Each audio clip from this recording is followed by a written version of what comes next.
Thank you so much.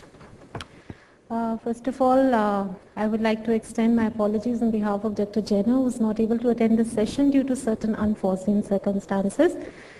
And today, in this forum, I would share my ideas on the role of PET and MR imaging in peripheral vascular disease.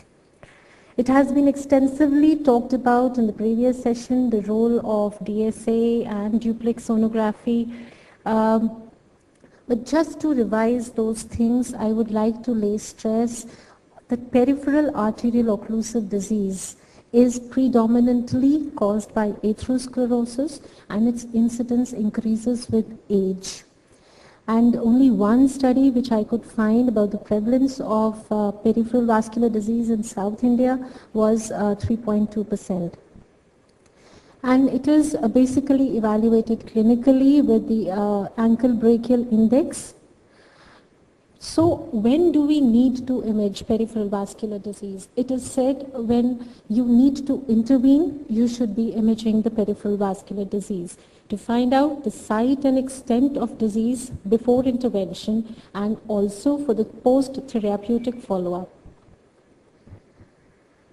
What is the role of imaging? What imaging has to tell more about the peripheral vascular diseases?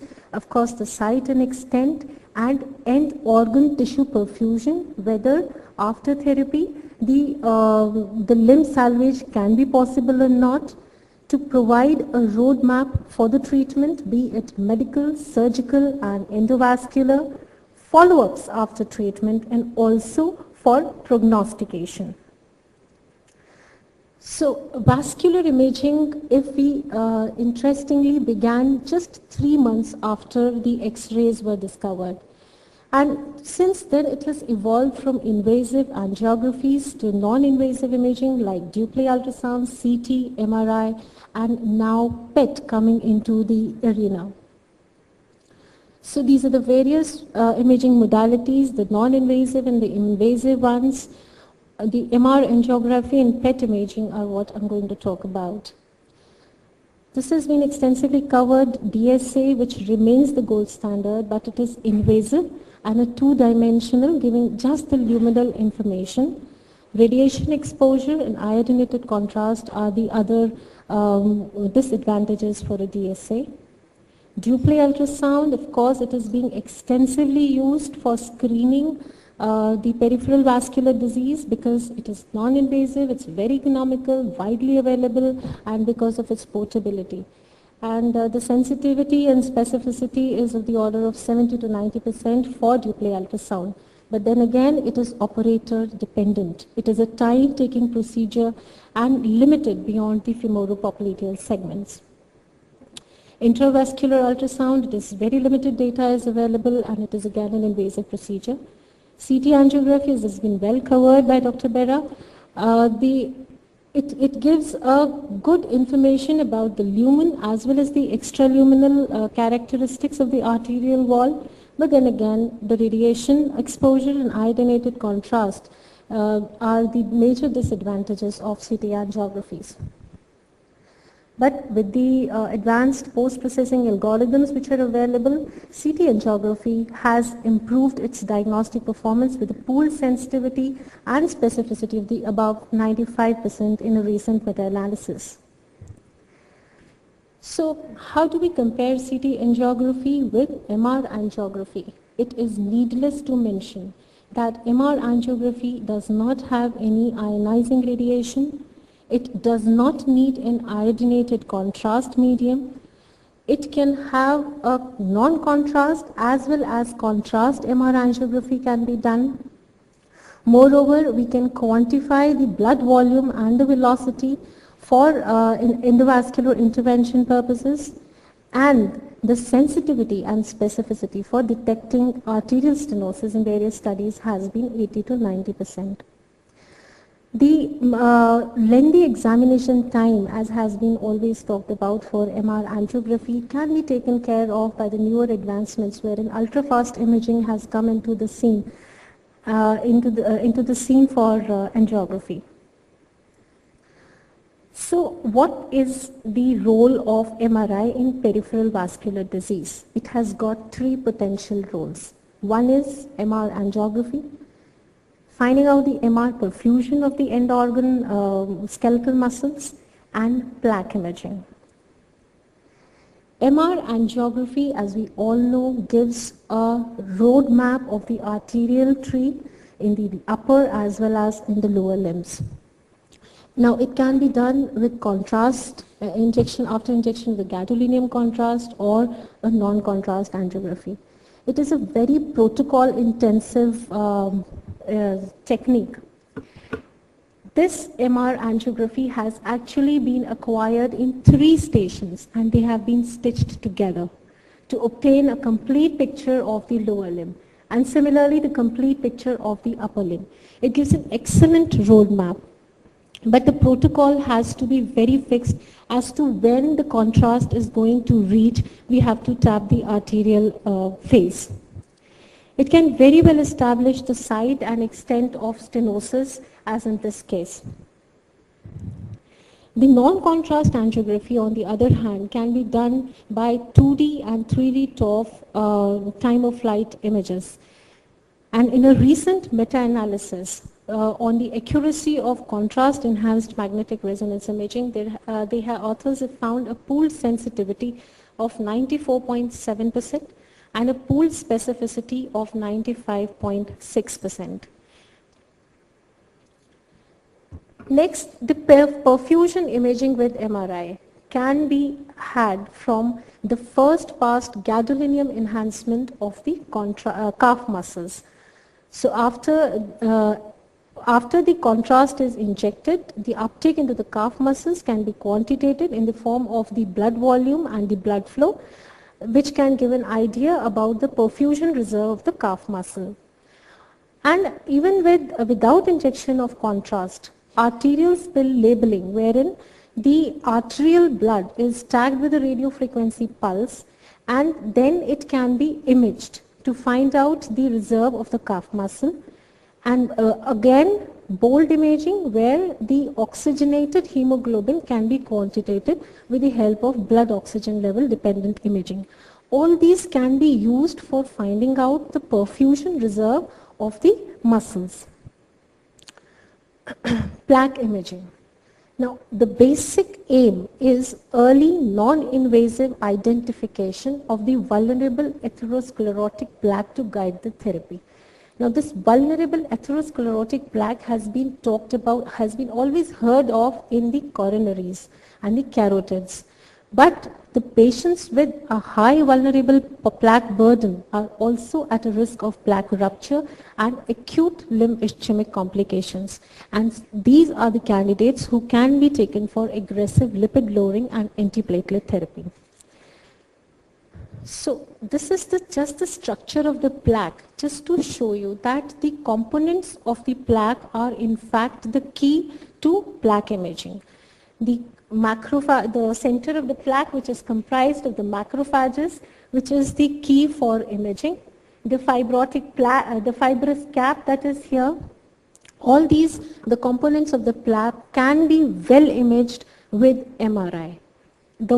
Because of the excellent soft tissue contrast of the MRI, each and every component of the plaque, be it the lipid core, the fibrous cap, the intraplaque hemorrhage or calcium, can be seen and can be quantitated as well.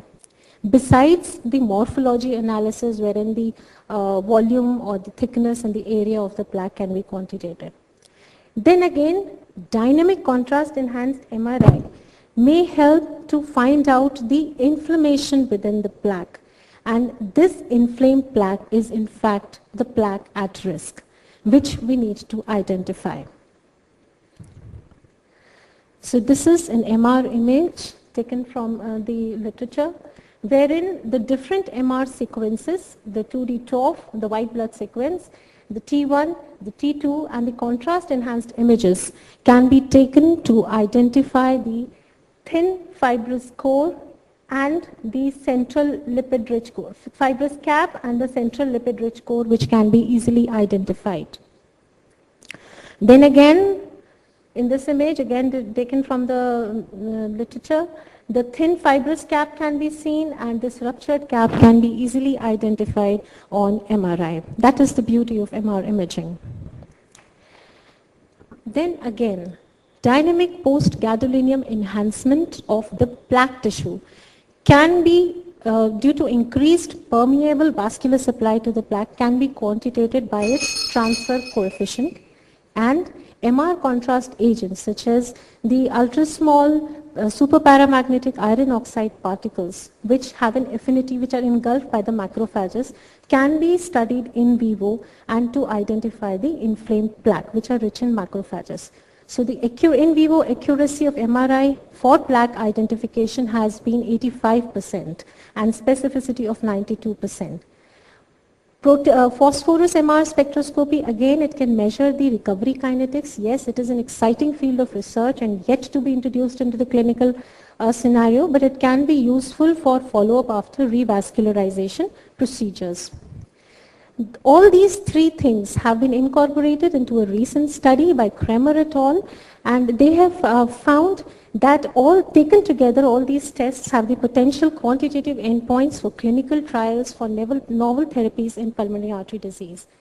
Coming to PET, it is has been extensively studied for cancer imaging because of the increased glucose uptake, but inflammation is, with increased metabolism can also be imaged with PET because of its high sensitivity for picomolar tracer concentration, but due to its limited spatial resolution, it needs to be coupled with anatomical modalities like CT and MRI. Its role in diagnosis is not established, but it can quantify the atherosclerotic disease activity like plaque inflammation. The degree of FDG uptake in the plaque is found to be proportional to the macrophage activity, and you can measure also the efficacy of plaque stabilizing drugs in vivo. There have been plenty of tracers that have been used. The most extensively studied has been the FDG PET, FDG. And among all the published studies on FDG PET and atherosclerotic imaging, most of them have been on the carotid artery, but the major conclusions have been that the FDG uptake correlates with the macrophage content of the plaque, and symptomatic plaques are metabolically active than asymptomatic plaques. So there is just one study that is available on peripheral arterial disease, but these people could not find any correlation between the macrophage content and the plaque activity, and they have incriminated that it might be due to the differences in inflammation and the image co-registration techniques which might have affected the results. So the PET again has got a role in studying the calf muscle perfusion, and the authors have also found that there is an impaired skeletal muscle glucose uptake of FDG PET with peripheral arterial disease in claudicated patients. Again, the vasculitis is a very well established imaging with PET, wherein the entire vasculature can be studied in cases of vasculitis. But the drawback of PET, as I already talked about, it needs to be complemented with either CT or MR for anatomical localization. There's another paper in Silvera et al. They have tried to image the atherosclerotic plaque activity and composition using PET-CT and MRI in carotid and the femoral arteries. And they have demonstrated that both these imaging modalities have a complementary value for imaging the plaque. The lipid-rich plaques are more inflamed than either the calcified or the collagen-rich plaques. So now we have these two modalities which have their own potentialities. Try to conclude, please. Yeah. Both these modalities can be, they have their own potentialities, and people have tried hybrid PET-MR fusions for identifying the plaques, for studying the vessels.